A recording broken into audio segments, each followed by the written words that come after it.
Hello, I am the narrator. Before this episode starts, Maddie will be talking about Tron,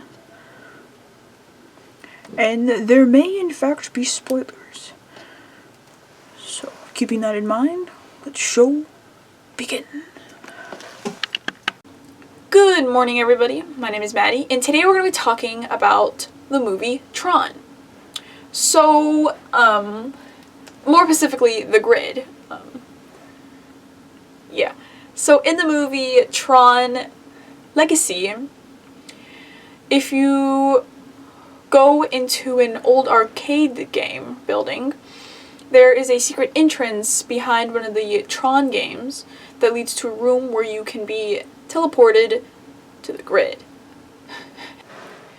Now, since the programs, which are the people that live in the grid, are designed after people, like me and you, they also do our day-to-day type things, like having a job, having hobbies, exercising, maybe being in a club or some parties. Whenever Kevin Flynn first designed and built the grid, whenever he went inside of it, he eventually made a clone, which was named Clue. He was designed as a basic, which was, if you know what a basic is, it's whenever like a program is designed or built off of a user. So a user kind of makes them, whatever. Anyways, he made Clue to design a perfect society. And eventually time passed. Whenever they jump in and out of the grid, Clue saw Kevin Flynn in his way, so he locked him in the grid by turning off the portal, which is the way to get out, and destroying all the ISOs. So, whenever you see the grid or think of the grid from Tron, you could see that it's a very retro type place where it's a lot of the buildings or like area and whatnot are either like completely black or white with either blue or orange lines going through it all, like highlights. And those highlights will actually like determine what program it belongs to, like one of the species or something like that, the type. So inside the grid, the programs have tasks and jobs like taking care of the system, making sure it's in order and whatnot. They've also even made vehicles like cars, motorcycles, and planes? I'm pretty sure they're not planes, but I don't know what else to call them because they're weird.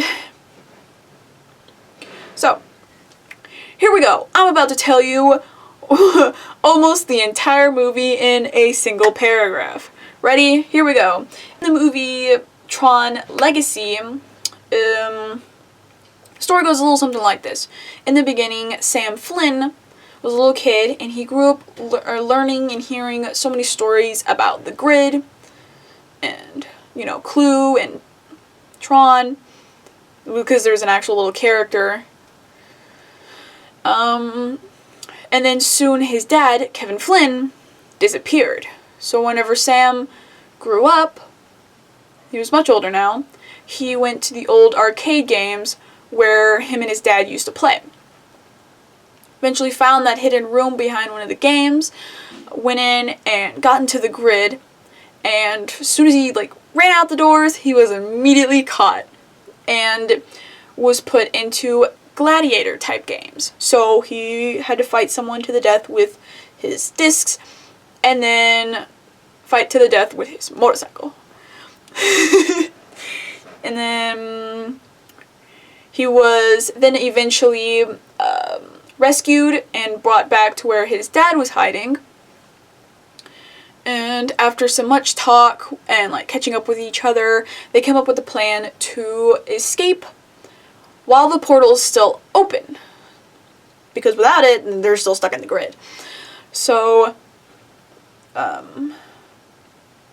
but as soon as they get to the portal, Clue's there, and you see in the movie, Clue's a bad guy. So in order for Sam and Cora to escape, the dad has to be in the way and kind of like sacrifice himself so that Clue doesn't win, and they escape. Happy ending. So at the very end of the movie Tron Legacy, the two ways to get into the grid, the like light cannon and the portal, were never destroyed. So there is in fact a chance that this place still exists, if it wasn't fantasy, I guess. So thank you guys so much for watching. If you're fascinated by the grid, all the information I got goes more into detail in the description. Without further ado, if you liked it, leave a like and subscribe. Have a nice day. Good night. This is the end of the video, end of the video, end of the video. Pew pew. End of the video, end of the video. This is the end of the video. Pew pew. Pew pew. Pew pew. End of the video, end of the video, end of the video. Oh oh.